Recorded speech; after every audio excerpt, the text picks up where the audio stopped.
MCX traders ध्यान दे। हमें पता है आपको बाजार खुलने के पहले कमोडिटी रिपोर्ट चाहिए। हमें पता है आपको पढ़ी लिखी और समझदार रिसर्च टीम चाहिए। हमें पता है आपको कमोडिटी एक्सचेंज से जुड़ी हर खबर की जानकारी चाहिए। हमें आपकी जरूरत पता है। क्या आपको हमारा नंबर पता है? कमोडिटी ट्रेडिंग सिर्फ कमोडिटी समाचार के साथ। Investments in securities market are subject to market risks. Read all the related documents carefully before investing. सोना और चांदी के लिए सप्ताह का पहला दिन बेहतर शुरुआत का दिन रहा और बाजार के सेंटीमेंट को चेंज किया। कंसोलिडेशन के बाद जहां चांदी तीसरी बार 1 लाख रुपए के पार पहुंची, वहीं सोने ने भी अपना दमखम दिखाया। गोल्ड और सिल्वर मार्केट के आने वाले दिनों के हालात पर बात करेंगे कमोडिटी समाचार सिक्योरिटीज के को फाउंडर और रिसर्च हेड अंकित कपूर से। मैं हूं कमल शर्मा। अंकित जी, आपका स्वागत है मोलतोल में। जी नमस्कार। जी नमस्कार। अंकित जी, फेड चेयरमैन पावेल के स्पीच से सोना चांदी बाजार को क्या उम्मीद रखनी चाहिए अब, और बाजार किस दिशा की तरफ मुड़ सकता है? क्या बाजार में घट सकता है? देखिए, कल हमने मार्केट के अंदर एक तनाव मार्केट में जो बना हुआ था रशिया और यूक्रेन का, उसकी वजह से कहीं ना कहीं हमने मार्केट में बहुत तेजी देखने को मिली थी। गोल्ड और सिल्वर में कहीं ना कहीं क्रूड ऑयल के अंदर भी हमने अच्छी खासी तेजी देखने को मिली थी, लेकिन आज वापस से कहीं ना कहीं गिरावट देखने को मिल रही है। आधे परसेंट की गिरावट हमें सोने के अंदर और करीब करीब 2% के अंदर गिरावट हमें चांदी के अंदर देखने को मिल रही है।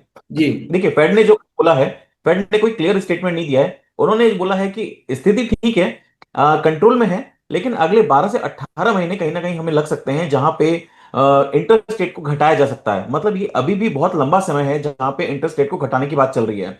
अगर बात करें इंडिया ने, तो इंडिया ने इस साल 2 बार वैसे ही ब्याज दर घटा दी है। 0.25 बेसिस पॉइंट फरवरी में बटन घटाया था, उसके बाद अप्रैल में भी हमने देखा था 0.25% का कहीं ना कहीं गिरावट देखने को मिली थी, कमजोरी थी। जो उन्होंने कटौती करी थी वो बहुत महत्वपूर्ण रही थी। अब आरबीआई भी कहीं ना कहीं वापस से उम्मीद जताई जा रही है कि 0.50% तक की कटौती कर सकता है। इसी लिहाज से देखा जाए तो चाइना ने भी कटौती करी है, ब्रिटेन ने भी करी है, ऑस्ट्रेलिया ने भी करी है, यूरोपियन कंट्रीज ने भी करी है। तो सभी ने अपने इंटरेस्ट रेट को घटाया है, लेकिन फेड इस समय इंटरेस्ट रेट नहीं घटा पा रही है just because of tariff war. और जो ग्लोबल कहीं ना कहीं फेड को भी लग रहा है कि ये जो टैरिफ वॉर चल रहा है और जो टेंशन बनी हुई है, इसके कारण कहीं वापस से एक बार इन्फ्लेशन बढ़ता हुआ ना नजर ना जाए। जी, और यूएस में आज जॉब डेटा आएंगे, बुलियन मार्केट पर क्या असर पड़ सकता है इस चीज का? देखिए, बुलियन डेटा पे अक्सर मैं बात करूं तो जॉब डेटा कल जो हमने देखा था मैन्युफैक्चरिंग का डेटा, उसके अंदर कहीं ना कहीं हल्की सी गिरावट देखने को मिली है। और 50 के नीचे जो एक सेंटिमेंट लेवल होता है उसके नीचे काफी सस्टेन कर रहा है। तो मुझे लगता है कि थोड़ा सा आर्थिक स्थिति जो है कहीं ना कहीं कमजोर होती नजर आ रही है। तो जॉब डेटा भी मुझे कहीं ना कहीं आंकड़े जो है वो नरम होते ही नजर आएंगे। जी, अंकित जी, सिल्वर ने तीसरी बार कंसोलिडेशन को तोड़ते हुए 1 लाख रुपए के लेवल को कल पार किया। चांदी में अब ट्रेडर को क्या करना चाहिए? लॉन्ग पोजीशन बनाए रखनी चाहिए या मुनाफा वसूली पर ध्यान देना चाहिए?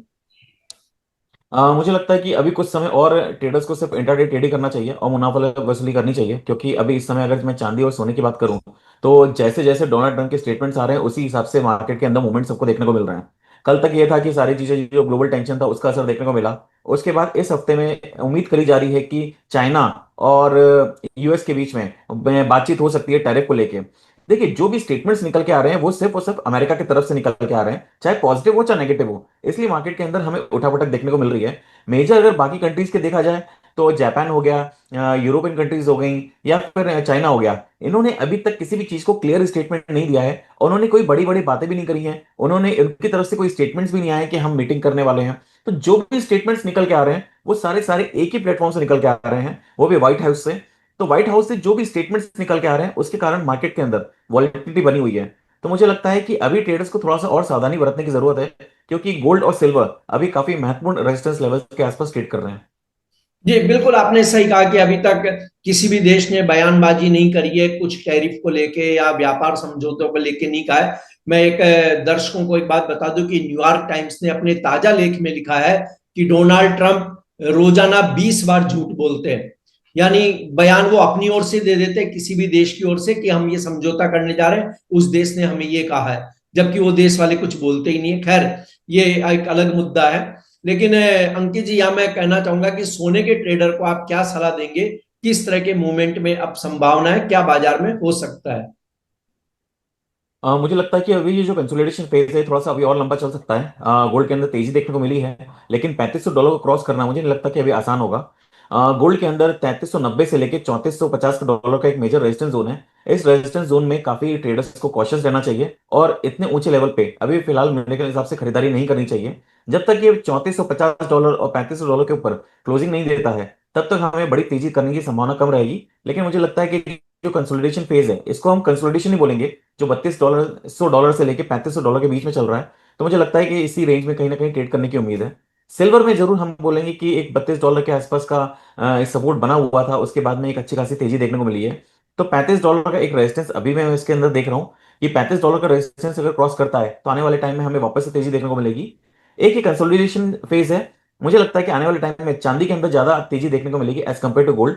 तो थोड़ा सा जो ट्रेडर्स हैं उनको चांदी के ऊपर फोकस बनाए रखना चाहिए। और कोई भी गिरावट, अगर बड़ी गिरावट मिलती है वापस से 3350 से लेकर $33 के बीच में, तो एक खरीदारी खरीदारी की वापस से संभावना बनेगी। पोजिशनल जो स्टॉप लॉस है वो 31.50 का ही बना रहेगा। जी, आपका कोई डिस्क्लेमर अंकित जी? जी, मेरी जो भी पोजिशन है या फिर जो भी मैंने ट्रेड्स बताए वो सारे के सारे अनबाइज्ड हैं, कोई भी मेरी पोजीशन नहीं है। हमारे ट्रेडर्स की पोजीशन हो सकती है। जी, आपका धन्यवाद, शुक्रिया अंकित जी। थैंक यू सो मच, नमस्कार।